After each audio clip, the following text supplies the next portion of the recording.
Israël, comment ça marche?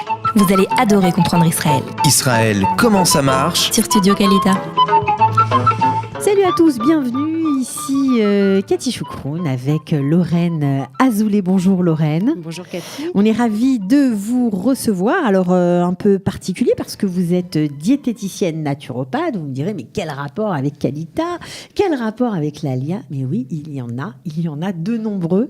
En plus, alors Alia et nutrition, est-ce que ça fait bon ménage? C'est exactement ce qu'on va essayer de la question à laquelle on va essayer de répondre ensemble. Exactement. Alors, est-ce que l'Alia, ça influence sur notre prise de poids? Apparemment oui, parce qu'on en connaît de nombreuses et de nombreux qui ont pris 10 kilos la première année de leur Alia, voire 20 kilos. Je vous le confirme. Alors, aussi bien sur le terrain, moi, c'est vrai que 90%, si ce n'est pas 95% des personnes ont pris du poids.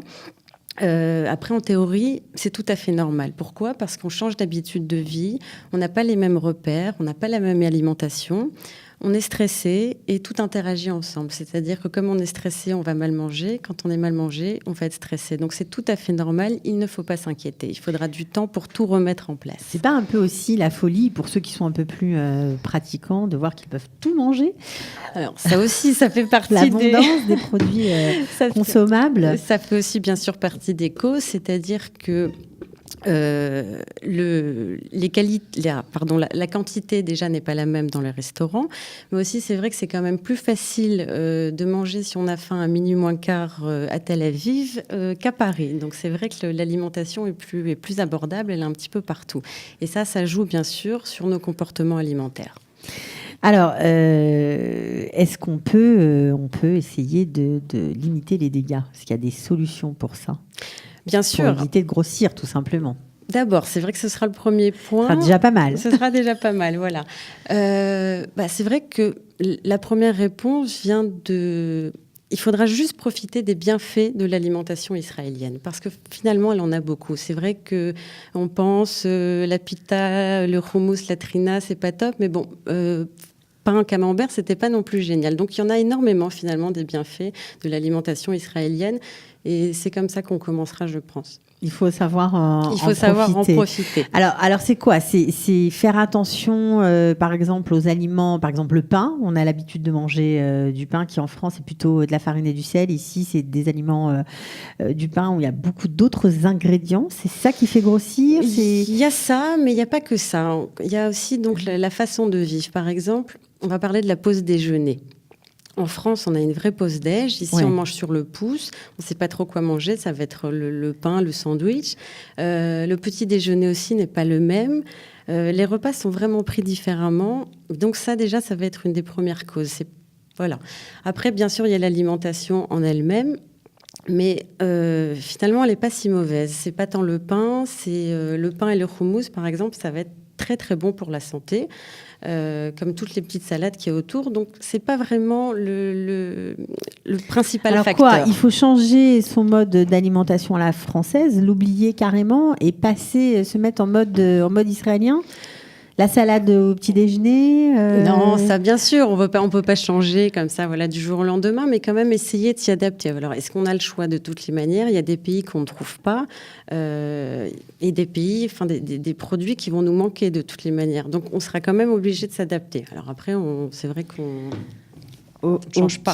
Est-ce que vous qui êtes naturopathe, on peut s'aider à part l'alimentation de produits naturels pour mieux digérer ou pour moins grossir, pour absorber les graisses? Ça existe ou pas? Oui, ça existe. Alors encore une fois, il n'y a pas de produit miracle. Mais entre toutes les phytodraineurs, donc voilà, des draineurs à base de plantes, les huiles essentielles, et puis aussi par exemple ce genre de massage qui vont bien affiner dans la cellulite. Oui, il y a quand même de bonnes solutions. On peut faire ça, oui, et ça, ok. Ce serait ce genre d'action qui empêcherait de prendre du poids? Non, ça, ce serait plus, on va dire, en complément. La vraie solution pour ne pas prendre du poids, c'est déjà le décider. Ah, voilà. Il faut déjà le décider. Avoir conscience que si on mange n'importe quoi, on va grossir. Exactement. Et surtout, c'est pas tant si on mange n'importe quoi, c'est aussi si on mange sans faim. Voilà, indépendamment de l'heure, de la journée, il faut manger quand on a faim. Donc déjà ça, si vous voulez, ça va être un énorme bouleversement dans la façon de manger. Et rien qu'avec cette prise de conscience des sensations alimentaires, rien que avec cette manger différemment, on va perdre du poids. Alors, ça veut dire que lorsqu'on fait son alia, on est souvent très agité. On a parfois 2 jobs, on a les enfants à s'occuper, on est moins aidé qu'en France. Alors, peut-être qu'on s'oublie, ça veut dire qu'on a moins faim, mais que finalement, on a une grosse fringale. Alors, c'est à ce moment-là qu'il faut manger ? Alors, c'est ce que je vous disais. Il y a le côté alimentation, mais il y a aussi, bien sûr, le côté émotionnel. On est très stressé quand on fait l'ALIA. On ne sait pas si on a pris la bonne décision, si on est peut-être un peu nostalgique, anxieux. Et toutes ces émotions, de toutes les manières, vont jouer sur notre façon de manger. On va un peu les combler. Je vais chercher un peu de réconfort dans l'alimentation. Donc ça, c'est vrai que les deux interagissent ensemble. Et c'est une part vraiment à ne pas négliger dans la prise de poids. Alors, si on cherche du réconfort dans l'alimentation, qu'on veut arrêter justement de trouver ce réconfort-là dans l'alimentation, comment vous nous aidez ? Justement, en essayant de gérer justement vos émotions. Parce que les régimes, de toutes les manières, on aura beau de vous dire de manger ça, ça, ça. Tant que les émotions ne seront pas vraiment régulées, on va reprendre du poids. De toutes les manières. Alors, un naturopathe gère les émotions ? C'est-à-dire que c'est aussi une de ses fonctions, parce que pour nous, naturopathes, nous qui sommes profs-femmes, on a l'impression que c'est quelqu'un qui nous aide avec des plantes, qui nous donne des petits produits comme ça, mais qui ne va pas au fond des choses comme ça. Alors si, aussi justement. Alors c'est une approche naturelle, mais c'est aussi une approche holistique, c'est-à-dire que justement on va s'intéresser à plusieurs dimensions, c'est-à-dire la dimension physique, mentale, émotionnelle. On peut même aller jusqu'au spirituel et l'énergétique, et dans tout ça en fait on va chercher la cause. Qu'est-ce qui provoque quoi ? C'est-à-dire, est-ce que ça peut être la santé physique va interagir sur la santé mentale ? Qu'est-ce qui provoque quoi ? Et c'est vrai que dans la prise de poids, il y a quand même souvent des kilos émotionnels.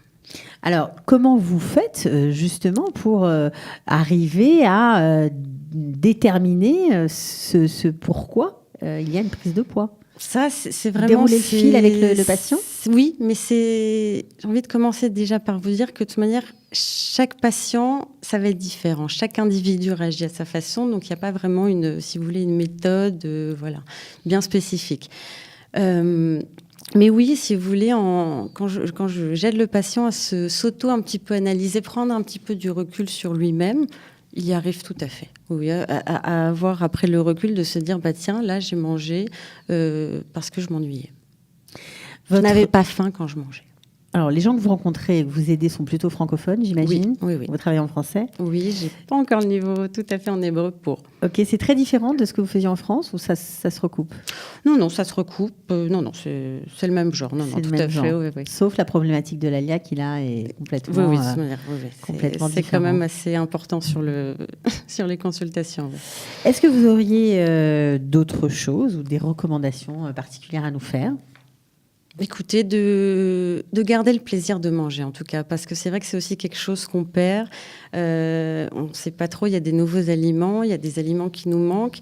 Et essayer vraiment, c'est une des dimensions fondamentales, moi, je trouve, c'est d'être bien quand on mange, d'être heureux de manger, en tout cas, quelque chose, de trouver des aliments quand même qu'on va aimer, même si la baguette nous manque à Paris. Bon, alors pour ne pas laisser tous ceux qui nous écoutent avec des questions, leur donner des conseils pratiques. Est-ce que vous avez, par exemple, 2-3 aliments à nous conseiller ou à conseiller à ceux qui nous écoutent en cas de fringale, ou des aliments coupe-faim, ou plutôt que de se jeter sur des Mars ou des Tritz ou des Raider, qu'est-ce qu'on peut faire, par exemple en Israël, et particulièrement en Israël, je veux dire déjà le petit creux, la petite collation, ça va être des fruits. Des fruits, déjà, je pense qu'on peut en profiter. On n'a pas à se plaindre sur les fruits. Après, ça va dépendre, encore une fois, des goûts, des choses, des uns et des autres. Il n'y a pas vraiment un truc particulier. Ça dépend de ce qu'on aime. En tout cas, des choses un peu plus light. Oui, c'est sûr. C'est ça. Bon, ok. Bon, alors il faut. Vous m'avez dit hors antenne, il faut décider. C'est ça ? Oui. Il faut décider pour trouve. perdre du poids. Ça marche. Oui, ça marche, exactement. Bon. Avant tout, en tout cas, ça commence par ça. Ça commence, est-ce qu'on est prêt à faire certains changements ? Voilà. C'est ça, c'est le plus important. Ouais. D'accord. Bon. Eh bien, merci beaucoup, Lorraine Azoulay, donc Merci à diététicienne vous. et naturopathe à Tel Aviv. On était ravis de vous recevoir. À bientôt. Au revoir. Israël, comment ça marche? Vous allez adorer comprendre Israël. Israël, comment ça marche? C'est tout de suite sur Studio Kalita.